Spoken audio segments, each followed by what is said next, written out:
নারায়ণ নারায়ণ নারায়ণ।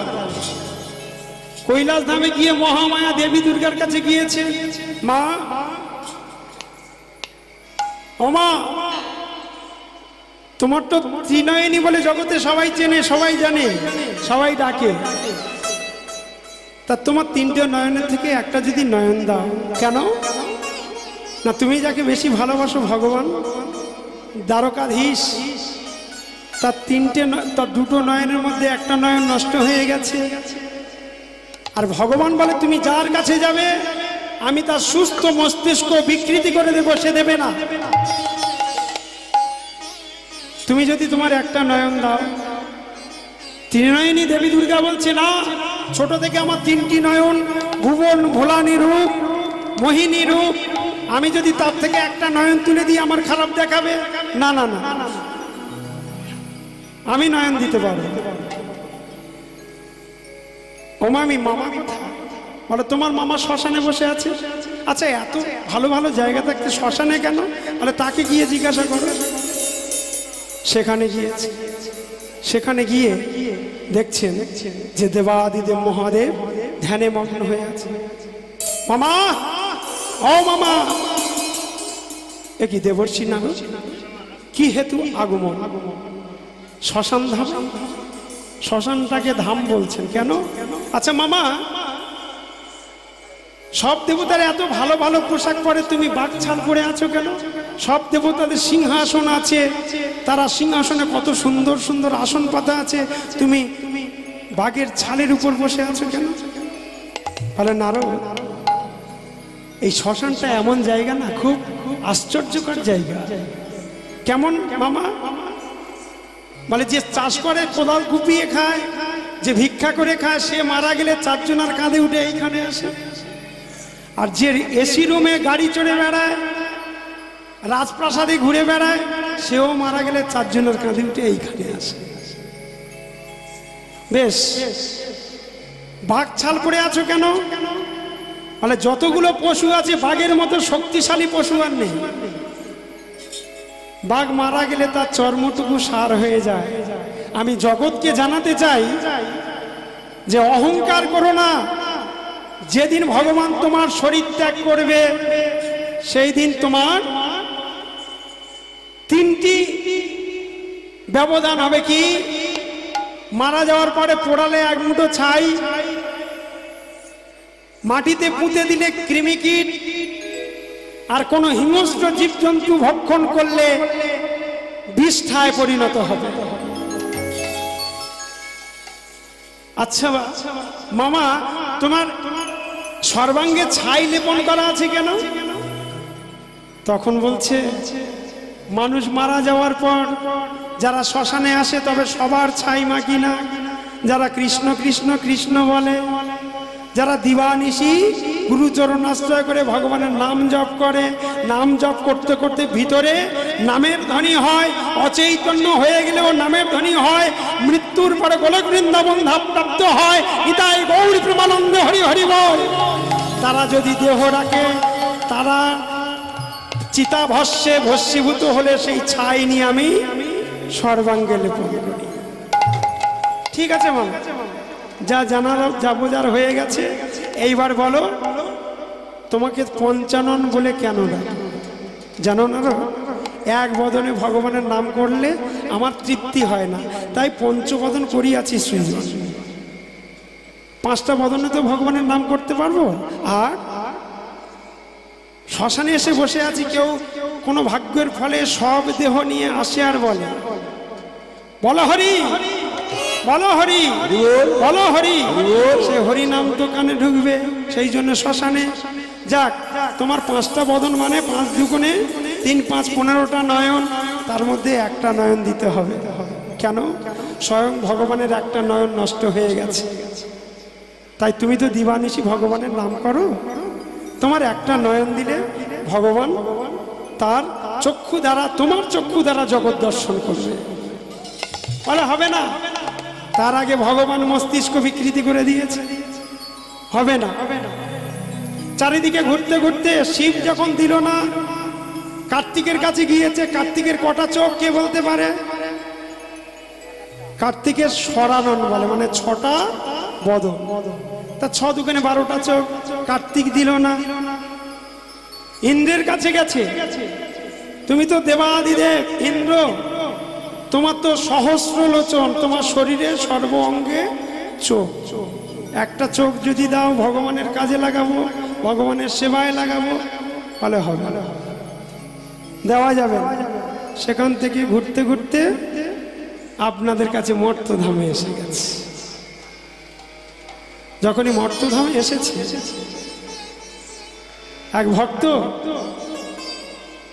সে কীর্তন করছে, ভগবানের কীর্তন করছে। যার মুখে ভাই আহা হরি কথা নাই, তার কাছে তুমি যেও না। যার মুখে ভাই হরি কথা নাই, তার কাছে তুমি যেও না। যার মুখ দেখি ভুলে যাবে হরি, যার মুখ দেখি ভুলে যাবে হরি। ভক্তমণ্ডলী কিছু মনে করবে না, কিছু কিছু মানুষ আছে তার সামনে হরিনাম করতে করতে গেলে সে নাক মুখ বাঁকায় বলে আমাদের ঝুলি হরিনামে ঝোলা লুকিয়ে নিতে হয়। সে পার হয়ে গেলে তারপর আবার হরিনাম শুরু করতে হয়। কিছু কিছু, তবে আপনাদের এদিকে নেই, আমাদের নবদ্বীপে কিছু কিছু মানুষ আছে। তার প্রমাণ জগাইয়ার মাথায়।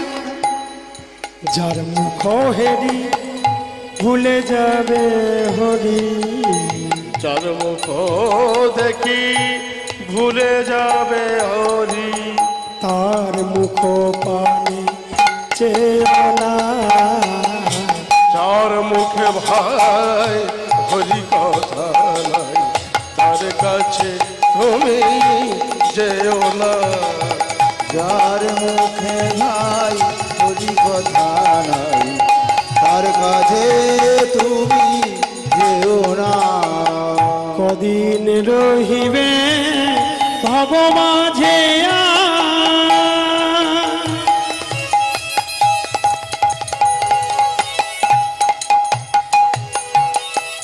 অবিলম্বে কর যাহা করিবা। কদিন রহিবে ভব মাঝে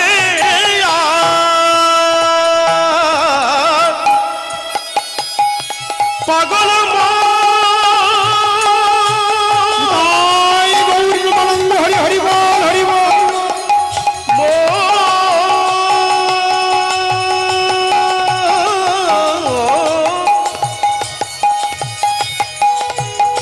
ওরে পাগল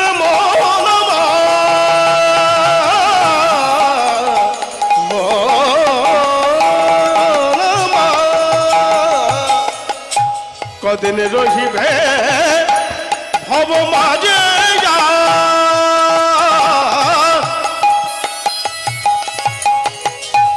অবিলম্বে কর যাহা করিবা।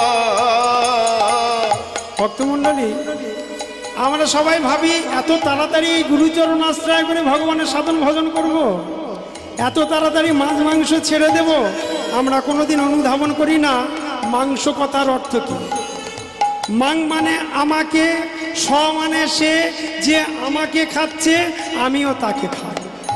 কদিন রহিবে বলছে, যা করার তাড়াতাড়ি করতে হবে। গলা তুলসীর মালা পড়ো, সদ্গুরু চরণ আশ্রয় করো, ভগবানের চরণে অন্ন নিবেদন করো, সেই নিবেদিত প্রসাদ গ্রহণ করো। যার আহার শুদ্ধি তার বাক্য চিত্ত শুদ্ধি, যার চিত্ত শুদ্ধি তার বাক্য শুদ্ধি। কদিন রহিবে ভবমাঝে অবিলম্বে কর যাহা করিবা। কদিন রহিবে ভব মাঝে অবিলম্বে কর যাহা করিবা। পরের কথা কিবা আসে যায়, পরের কথায় কেবাই আসে যায়। গলা তুলসীর মালা পড়লে বাজারে গেলেন নিন্দামন্দ করবে, সেই জন্য আর পড়ি না। পরের কথা কি কি বায়াসে যায়, পরের কথায় কি বায়াসে যায়, মিছে দাগা তোমরা পেও না, যার মুখে ভাই হরি কথা নাই, তার কাছে তুমি যেও না। যার মুখে ভাই হরি কথা নাই, তার কাছে তুমি যেও না। কে তোমাকে কবে কি কথা কহিবে,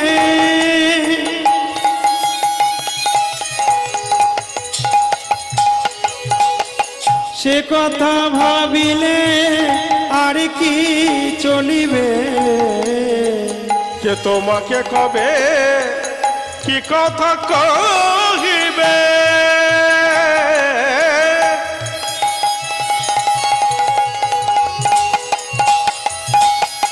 সে কথা ভাবিলে আর কি চলিবে। বিপদে সম্পদে রাখিবে যে পদে, বিপদে সম্পদে রাখিবে যে পদে। আস্তে ভক্তমণ্ডলী, আপনার যখন বিপদ আসে এটা জানবেন যে ভগবানের কৃপা। শাস্ত্রে বলছেন ভগবান বিষ ফোঁড়া দিয়েও কৃপা করেন। কেন না, আপনার যতক্ষণ না বিপদ আসছেন কিন্তু আপনি ভগবানের দ্বারস্থ হবেন না। সুখে থাকলে কেউ ভগবানের কাছে যায়, যাবে না। তাই বিষ ফোঁড়া দিয়ে ভগবান মানুষের কৃপা করে। তার প্রমাণ মহাভারতে পঞ্চ পাণ্ডবেদের রাজ্য থেকে বিতাড়িত করে দিয়ে বনে জঙ্গলে কতদিন ঘুরেছে, একজন আর খাদ্য নিয়ে 7 জন ভাগ করে খেয়েছে। পঞ্চ পাণ্ডব 5 ভাই, মা 6 জন, আর ভগবান শ্রীকৃষ্ণ 7 জন। ভগবান তাদের সঙ্গ ছাড়া হয়েছে। আর যখন রাজ ঐশ্বর্য ফিরে পেল, রাজ্য ফিরে পেল, বৈভব ফিরে পেল, রাজ সিংহাসনে যুধিষ্ঠির অভিষিক্ত হলো, কৃষ্ণ বলছেন পিসিমা এইবার আমি আসি। কুন্তী বলছে বাবা আমাদের সুখের সময় তুই সঙ্গে থাকবি না, তুই চলে যাবি বলছিস? হ্যাঁ পিসিমা আমার অনেক কাজ আছে। কুন্তী বলছে বাবা তুই একবার ভালো করে দাঁড়াতো, আমি একটা তোর প্রণাম করি। পিসিমা তুমি যে কি বলো, তুমি আমার পিসিমা না, আমি তোমার ভাইপো না। পিসিমা হয়ে ভাইপোর চরণে কেউ প্রণাম করে? জড় জগতে সবাই জানে তুই আমার ভাই, কিন্তু আমি তো জানি তুই কে। পিসিমা ওসব কথা ছাড়ো, আমি চলে যাচ্ছি, তুমি আমার কাছ থেকে কি চেয়ে নেওয়ার নিয়ে নাও। সত্যি বলছিস ভাইপো তুই আমার দিবি? তুই যদি আমায় কিছু দিতে চাস, জগতে যত দুঃখ আছে, জ্বালা আছে, যন্ত্রণা আছে, মা তুমি কি বোকার মতো কথা বলছো? এতদিন আমরা দুঃখে কষ্টে, রোদ বৃষ্টি ঝড়, একজনের খাবার 7 জন ভাগ করে খেয়েছি, এখন আমরা সুখের মুখ দেখেছি, আর তুমি দুঃখ চাইছো, জ্বালা চাইছো, যন্ত্রণা চাইছো। কুন্তী বলছেন ভীম রে, যে সুখে ভগবানের চরণ পাওয়া যায় না, যে সুখ ভগবানের চরণ থেকে বঞ্চিত করে, যে সুখ মানুষের সম্মান দেয় না, যে সুখ পিতা মাতাকে বৃদ্ধাশ্রমে রাখে, এমন সুখ আমি চাই না।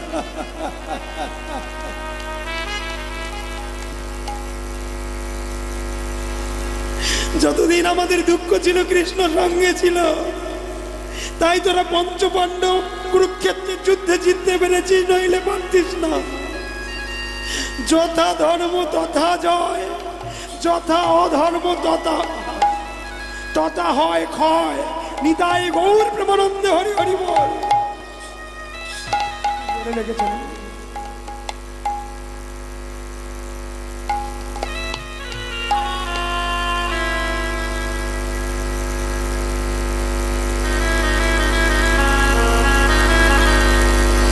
সেই জন্য পদকর্তা বলছে বিপদে সম্পদে রাখিবে যে পদে, বিপদে সম্পদে রাখিবে যে পদে, আর পদ কেন ভাবনা তার মুখে ভাই হরি কথা নাই, তার কাছে তুমি যেও না।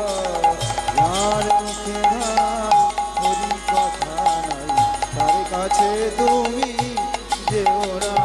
কেবল হরি নাম গা, হরি কথা কয়।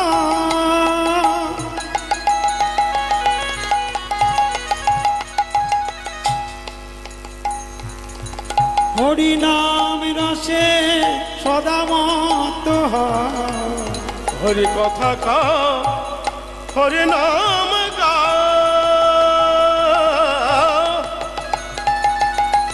হরি বল।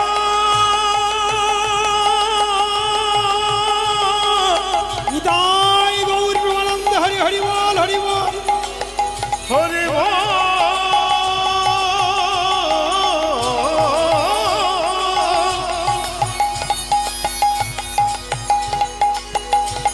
হরি হরি বল।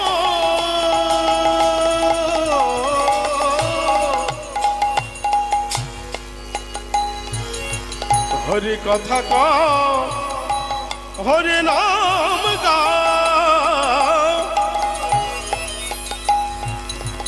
হরি নাম রসে সদা মত।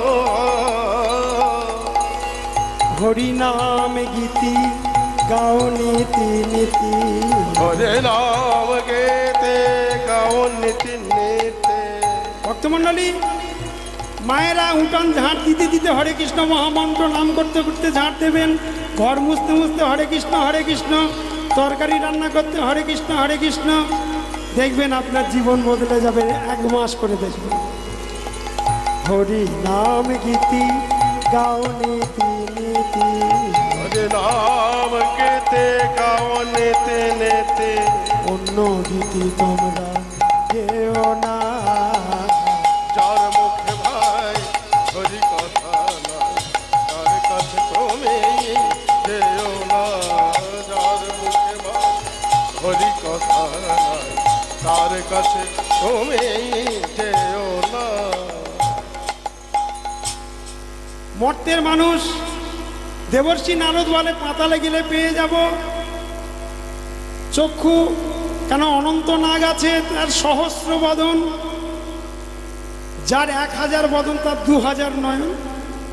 বলে ওখানে গেলে পেয়ে যাব, পাতালে যাব, স্বর্গে দেবতাদের নয়ন আছে পেয়ে যাব। কিন্তু মর্তের মানুষ বড় ধাপ্পাবাজ, চিটিংবাজ, ফেরাফন্দিবাজ।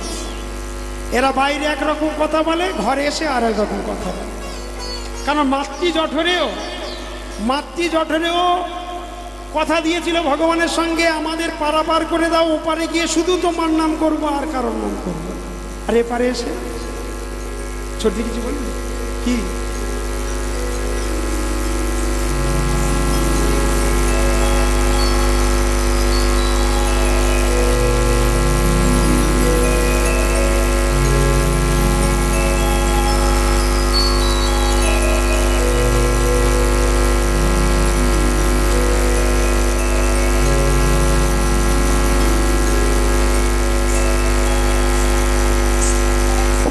হরে কৃষ্ণ।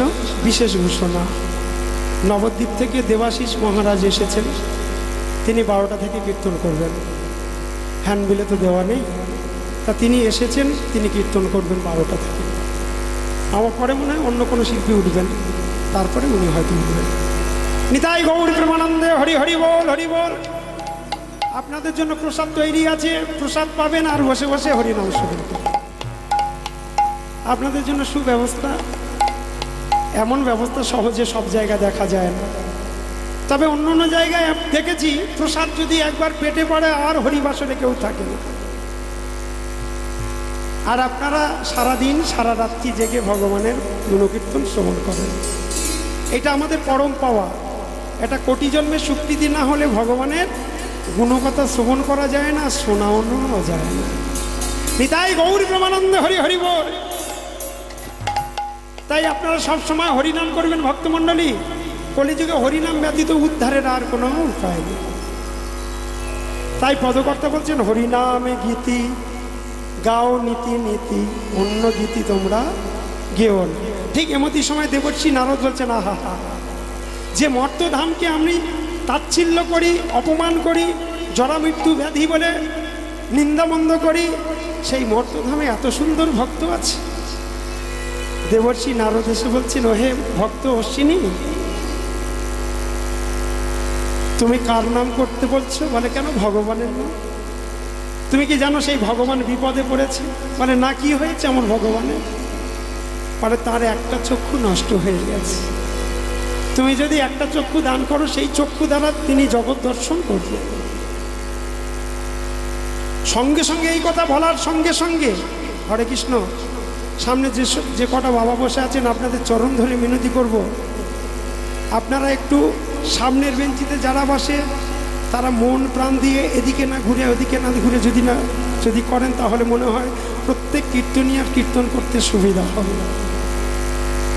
সব থেকে বড় কথা, বসতে না জানলে পড়াশোনা ভালো হয় না, এটা সবাই জানে, মন বসে না। আগে ভালো করে বসতে জানতে হবে, তারপরে পড়াশোনা করতে হবে। হ্যাঁ জানি, 3-4 দিন ভোর কীর্তন হচ্ছে, একভাবে পা মুড়ে বসে থাকা যায় না, তবু মন প্রাণ দিয়ে কীর্তন শ্রবণ করুন। নিতাই গৌর প্রেমানন্দে, হরি হরি বল, হরি বল। যখনই বলেছে ভগবানের একটা চক্ষু দান করতে হবে, সঙ্গে সঙ্গে একটা চক্ষু উপড়ে নিয়ে দেবর্ষি নারদের হাতে দিয়ে বলছে, প্রভু, সারা জীবন তো ভগবানের চরণে কিছু দিতে পারিনি, প্রভু দয়াময় কৃপাময় যদি এইটুকু গ্রহণ করে, গোবিন্দ সেবায় যদি এইটুকু লাগে, এর থেকে বড় পাওয়ার নেই। দেবর্ষি নারদ আনন্দের সহিত বক্ষ মাঝারে জড়িয়ে ধরেছে সেই চক্ষুটা, মর্তধামের চক্ষুটা জড়িয়ে ধরে বলছে, আমি মর্তধামের এত তাচ্ছিল্য করেছি, স্বর্গপুরীতে কোনো দেবতা যে চক্ষু দান করলো না। মর্তের মানুষ দুদিন বাদে মারা যাবে, হিংসা বিদ্বেষ ক্রোধে ভরা, ভগবানের প্রতি এত দয়া। আনন্দ করে বুকের মাঝে জড়িয়ে ধরে দেবর্ষি নারদ চলে যাচ্ছে, যে আমার ভগবানের চক্ষু পীড়া হচ্ছে, চক্ষু নষ্ট হয়ে গেছে, এই চক্ষুটা দিলে আমার ভগবান মনে হয় খুশি হবে। দেবর্ষি নারদ চলে যাচ্ছেন, হঠাৎ সেই ভক্ত অশ্বিনী বলছেন, আমি তো চক্ষুটা তুলে দিলাম, কিন্তু ভগবানের বাম চক্ষু নষ্ট হয়ে গেছে কি ডান চক্ষু নষ্ট হয়ে গেছে আমি তো জিজ্ঞাসা করলাম না। বাম চোখ যদি নষ্ট হয়, ডান চক্ষু কোনো কাজ হবে না, আর ডান চক্ষু যদি নষ্ট হয়, বাম চোখ দিলে কোনো কাজ হবে না। প্রভু প্রভু প্রভু, পিছনে তাকিয়ে দেখছে যে ভক্ত একটা চোখ দিয়েছিল, সে চিৎকার করে ডাকছে। দেবর্ষি নারদ বলছেন, ও, এইবার মর্তধামের মানুষের আসল রূপ বুঝতে পেরে গেছি। কেননা সে আবেগের বশে চক্ষু দান করেছিল, কিন্তু এখন যন্ত্রণা হচ্ছে, সেই জন্য চিৎকার করছে। দেবর্ষি নারদ দূর থেকে বলছে, না, যেটা একবার দান করেছে আর ফিরিয়ে দেব না। বলে, প্রভু, আমি সে কথা বলছি না, আমার কথাটা শুনুন, একবার দাঁড়ান। দেবর্ষি নারদ মনে করে চক্ষু ফিরত নিতে আসছে। অশ্বিনী যখন ছুটেছে, দেবর্ষি নারদও ছুটেছে। এত বলি দারুণ ঋষি ছুটিতে লাগিল, এত বলি নারদ ঋষি ছুটিতে লাগিল, ছুটে যা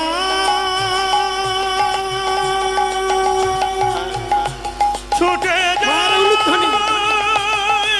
ছুটে যায়, ছুটে যায়,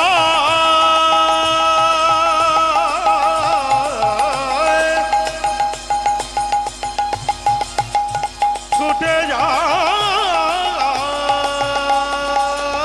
তো বলি নারদ ঋষি ছুটিয়া চলিল, আর এত বলি নারদ ঋষি ছুটিয়া চলিল, প্রভু দাঁড়াও দাঁড়াও বলে অশ্বিনী চলিল, প্রভু দাঁড়াও দাঁড়াও বলে অশ্বিনী চলিল, প্রভু দাঁড়াও দাঁড়াও বলে অশ্বিনী চলিল, প্রভু দাঁড়াও দাঁড়াও বলে অশ্বিনী চলিল।